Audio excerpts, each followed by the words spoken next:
नान खटाई एक छोटी सी भूख लगने पर पेट भरने वाला हेल्दी नाश्ता। रोटी या ब्रेड ना होने पर इसे खा सकते हैं, इसीलिए इसे शॉर्ट ब्रेड कुकीज़ भी कहा जाता है। भारतीय पाक कला की अनोखी और स्वादिष्ट कुकीज़ है जिसका निर्माण सूरत में हुआ था। पहले तो मार्केट से खरीद कर खाया जाता था नान खटाई, लेकिन अब इसे अलग अलग तरीके से अलग अलग आटे से घर पर ही बनाकर इसका स्वाद लिया जाता है। सभी को बेहद पसंद आता है। बच्चे हो या बड़े, सभी की पसंदीदा कुकीज़ है नान खटाई। इसे मैदा, चीनी, घी या मक्खन से बनाया जाता है। खुशबू के लिए या अधिक स्वाद लाने के लिए इलायची या केसर का उपयोग किया जाता है तथा सजाने के लिए मेवों का इस्तेमाल किया जाता है।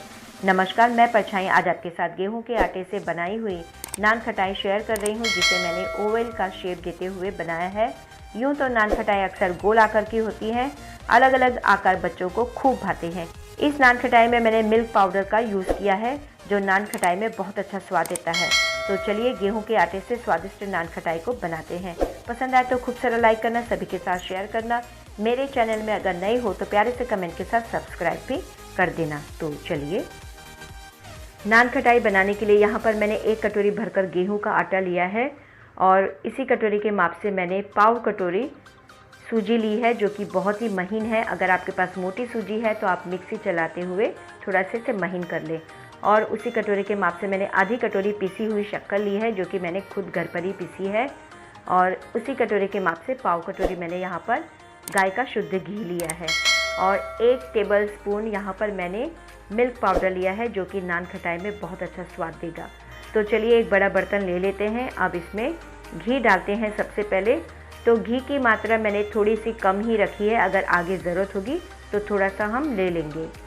तो चलिए मैंने बर्तन में घी डाल लिया है। घी को गलाकर ही लें और इसके बाद अब इसमें डालेंगे पिसी हुई शक्कर। तो शक्कर आप मीठा कम ज़्यादा कर सकते हैं, आप अपने हिसाब से ले सकते हैं शक्कर जितना मीठा आप खाते हैं। तो यहाँ पर मैंने थोड़ा सा ज़्यादा मीठा लिया है क्योंकि हमें मीठा अच्छा लगता है। तो अब इन दोनों चीज़ों को अच्छी तरह से मिला लेंगे और इतना अच्छा मिलाएंगे कि ये मक्खन जैसा मुलायम सा हो जाए।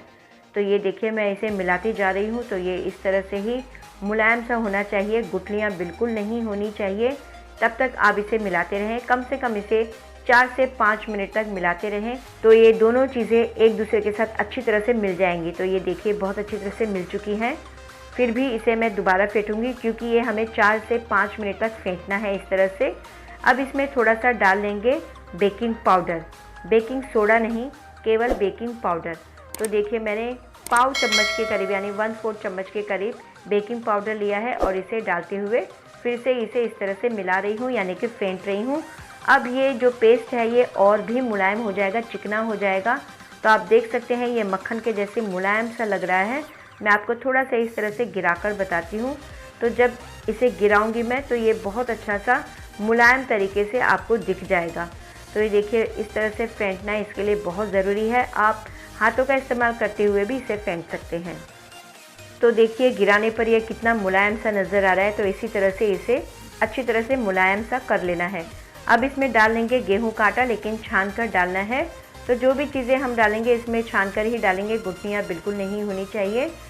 तो देखिए मैं अब आटे को छान चुकी हूँ। अब इसमें मैंने सूजी भी डालना है, तो सूजी को भी हम अच्छी तरह से छान लेंगे।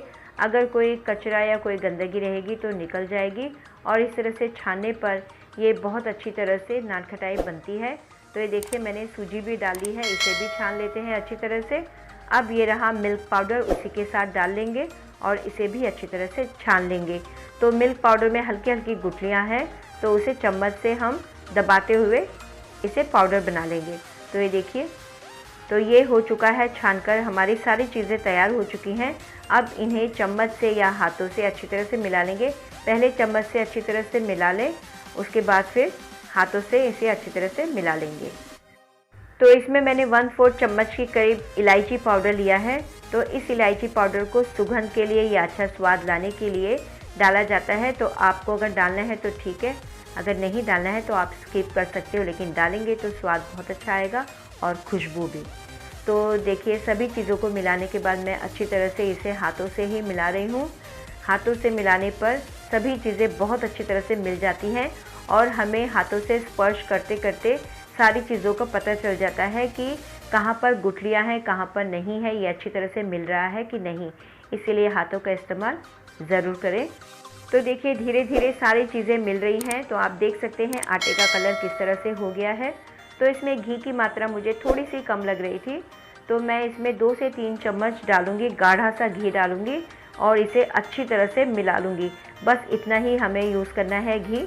अगर आपको घी की मात्रा थोड़ी और कम लगे तो आप थोड़ा सा डाल सकते हैं, लेकिन एकदम से ज़्यादा घी ना डालिएगा, क्योंकि ये पेस्ट फिर हल्का सा गीला गीला सा हो जाएगा, तो नान खटाई बनाने में आपको प्रॉब्लम हो सकती है। प्रॉब्लम तो ये होगी कि आपकी नान खटाई में घी बहुत ही चला जाएगा और एक्स्ट्रा घी यूज़ नहीं होता है, घी अपने आप को बाहर निकाल लेता है। तो क्यों उसे वेस्ट करना है, इसलिए मात्रा सही से डालें और थोड़ा थोड़ा कर ही डालें। तो ये देखिए आटे में सारी चीज़ें अच्छी तरह से मिल चुकी हैं। अब इस आटे को हम एक जगह पर इकट्ठा कर लेंगे। तो ये देखिए मैंने इस तरह से इसे मलते मलते इकट्ठा कर लिया है। अब इसके छोटे छोटे पेड़े लेते हुए इसे आप गोल शेप देना चाहे या ओवल शेप देना चाहते हैं, जो भी शेप आप देना चाहेंगे नान खटाई के लिए तो आप दे सकते हैं। तो ये देखिए मैंने गोल करके आपको बताया है, तो ये काफ़ी मुलायम सा हो गया है। तो इसे इस तरह का भी शेप दे सकते हैं, लेकिन मैं यहाँ पर ओवल शेप की नान खटाई बनाऊँगी। इस तरह का शेप बच्चों को बहुत पसंद आता है। तो ये देखिए एक शेप मैं बना चुकी हूँ। अब फटाफट से इसी तरह से दूसरा भी बनाएंगे और सभी को बना लेंगे। तो ये देखिए मैं आपको दूसरा भी बनाकर बता रही हूँ। तो इस तरह से बनाते बनाते सारी चीज़ें बहुत अच्छी तरह से एक दूसरे के साथ जुड़ जाती हैं, जो कि ये एक अच्छा शेप देती हैं। तो ये देखिए दूसरी भी नान खटाई तैयार हो गई है। इसी तरह से फटाफट सभी को हम तैयार कर लेंगे। और अगर इसमें कोई डिज़ाइन आपको ऊपर से निकालनी है तो वो भी कर सकते हैं। तो मैं पूरी नान खटाई तैयार होने के बाद इसमें हल्का सा कुछ डिज़ाइन करूँगी, जिससे कि बच्चे भी देखकर खुश हो जाते हैं और थोड़ा सा अच्छा भी लगता है। तो ये देखिए सभी नान खटाई यहाँ पर मैं तैयार कर चुकी हूँ और इसमें मैंने फोक से इस तरह से या तो टूथपिक से इस तरह से छेद किया है, जो कि बहुत ही अच्छा प्यारा लुक दे रहा है। तो इस तरह से डिज़ाइन आप निकाल सकते हैं। तो ये सारी नान खटाई हमारी तैयार हो गई है उतने आटे से। तो चलिए अब इसे फटाफट से हम बेक करते हैं। तो मैं यहाँ पर 2 प्लेट का यूज़ करूँगी। तो दोनों प्लेट में मैंने थोड़ी थोड़ी दूरी पर नान खटाई को इस तरह से रख लिया है, जिससे कि वो फैलते वक्त एक दूसरे के साथ चिपके ना और ख़राब ना हो जाए। तो यहाँ पर मैंने गैस पर 2 बर्तन लिए हैं। तो दोनों बर्तनों में मैं इस तरह से इसे बेक करूँगी। कुकर में भी आप कर सकते हैं या इडली के बर्तन में भी कर सकते हैं, लेकिन यहाँ पर मैंने इस तरह का बर्तन लेकर एक छोटी सी प्लेट रखी है एल्युमिनियम के नीचे, या तो कोई जाली होगी वो रखिए। और उसके बाद स्टील की या एल्युमिनियम की प्लेट में आप ओवल शेप के नान खटाई को सजाते हुए रख लें। तो ये देखिए अब दूसरा भी मैं रख चुकी हूँ। तो ये इस तरह से अच्छी तरह से दिखेगा। और इन नान खटाई को हम लो आंच में कम से कम 10 से 12 मिनट तक पकाएंगे। इससे ज़्यादा वक्त नहीं लगता है, केवल इतना ही वक्त लगता है। तो वक्त का बहुत ध्यान दें, वरना नान खटाई नीचे से जल सकती है। तो ये देखिए एक बैच हमारा तैयार हो चुका है, मैं आपको बताती हूँ। तो ये देखिए बहुत अच्छा ब्राउन कलर आया है। नीचे से इससे भी हल्का कलर आए तो कोई प्रॉब्लम नहीं है, नान खटाई पक जाती है। अब इसे निकालते हुए मैंने यहाँ पर एल्युमिनियम की प्लेट में भी नान खटाई तैयार करके रखी थी इस तरह से। तो अब इसे रख लेंगे। ये दूसरा बैच रहेगा इस बर्तन का। अब जो दूसरा बर्तन है उसमें से भी हम नान खटाई को निकाल लेंगे, क्योंकि उसका भी वक्त हो चुका है। तो ये देखिए अब इसे भी हम एक बार चेक कर लेंगे। तो यहाँ पर चेक करने के बाद तो मैंने लो आंच में ही इन नान खटाई को बनाया है। तो देखिए ये भी बन चुकी है। अब इस प्लेट को भी निकाल लेंगे और गैस को मैंने यहाँ पर बंद नहीं किया है, क्योंकि अब एल्युमिनियम की दूसरी प्लेट भी इस बर्तन में भी जाएगी। तो चलिए फटाफट से इसे निकाल लेते हैं। और देखिए मैंने दूसरा बर्तन इसमें रख लिया है। अब इसे भी 10 से 12 मिनट तक लो आंच में पकने के लिए रखेंगे। इस तरह के बर्तन पुराने हो जाए तो हम इसमें बेक कर सकते हैं, तो कोई प्रॉब्लम नहीं होती है। तो एक मेरा पुराना बर्तन है, एक नया, तो मैंने दोनों को ही बेक करने के लिए इस्तेमाल किया है। तो आप भी कर सकते हैं। तो ये देखिए जो बनी हुई नान खटाई है वो इस तरह से है। तो ये सभी नान खटाई अब ठंडी हो चुकी है, इतनी ठंडी कि जो हम आराम से उसे टच कर सकें। तो ये देखिए दूसरी प्लेट का भी दिखा रही हूँ, ये भी इस तरह से तैयार है। अब जो दूसरा बैच तैयार हो रहा है उसे भी इसी तरह से निकालते हुए एक प्लेट में सजा लेंगे।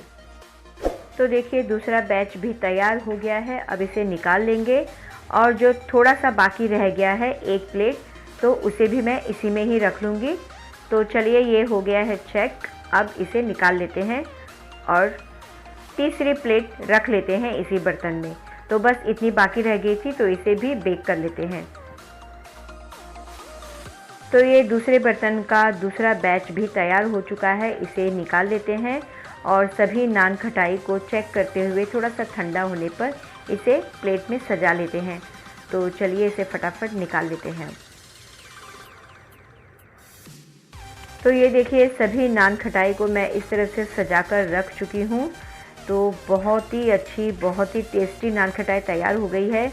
बच्चे क्या बड़े भी आज खुश हो जाएंगे, क्योंकि उन्हें चाय के साथ इस नान खटाई का मज़ा लेने मिलेगा। तो नान खटाई इस तरह से तैयार रहने पर अगर छोटी सी भी भूख लगी हो या कुछ खाने की इच्छा करे तो आप इस तरह से बच्चों को, बड़ों को, सभी को दे सकते हैं और ख़ुद भी खा सकते हैं। बहुत ही अच्छी लगती है। और ये गेहूं के आटे की नान खटाई है, तो इसे खाने में बिल्कुल भी परेशानी नहीं है। तो कंजूसाई करने का मतलब ही नहीं है, जितना मन चाहो आप खा सकते हैं। तो अब इन नान खटाई को थोड़ा सा अलग ढंग से भी हम पेश कर सकते हैं, किसी को दे सकते हैं, बहुत अच्छी लगती है। अब बच्चों को खासकर पसंद आती है। तो ये देखिए मैंने एक फ्राई पैन ले लिया है, इसमें मैं थोड़ा सा घी डालूँगी, थोड़ा सा यानी आधा चम्मच के करीब। तो घी अच्छी तरह से पिघल जाने पर इसमें 1 टेबलस्पून के करीब मैंने शक्कर डालना है। तो ये घी अच्छी तरह से देखिए पिघल चुका है। अब इसमें डालेंगे 1 टेबलस्पून के करीब शक्कर। पिसी हुई शक्कर का यूज़ नहीं करना है, साबुत शक्कर जो होती है उसी का ही यूज़ करना है। तो बस अब इस शक्कर को गलने देना है, बिल्कुल भी इसे तेज़ आंच में नहीं करना है, लो आंच में इसे गलने देना है। तो देखिए धीरे धीरे शक्कर गल रही है, तो बस इंतज़ार करना है थोड़ा सा। तो ये देखिए शक्कर गल चुकी है। तो अब इसे इस तरह से हिलाते हिलाते जो बाकी शक्कर है वो भी गल जानी चाहिए। तो अब मैंने चम्मच से इसे हिलाते हुए इसे अच्छी तरह से मिला लिया है। तो देखिए सारी शक्कर गल गई है। अब इसमें सबसे पहले लेंगे एक नान खटाई को। तो नान खटाई इस तरह से, तो शक्कर को इस तरह से मैं स्पैचुला में लेते हुए आपको बता रही हूँ कि इसमें एक भी दाना शक्कर का अब नहीं है। अब एक नान खटाई को लेते हुए इस नान खटाई को उल्टी तरह से, यानी जहाँ पर ब्राउन शेड है तो वहाँ से हम इस लिक्विड में इसे डुबोते हुए इस तरह से पकड़ेंगे कि ये शक्कर हमारे उंगली में ना आए। तो पकड़ते हुए इसे ऊपर की तरफ लेंगे और प्लेट में इसे पलटते हुए रख लेंगे। तो इस तरह से भी नान खटाई बहुत ही टेस्टी लगती है।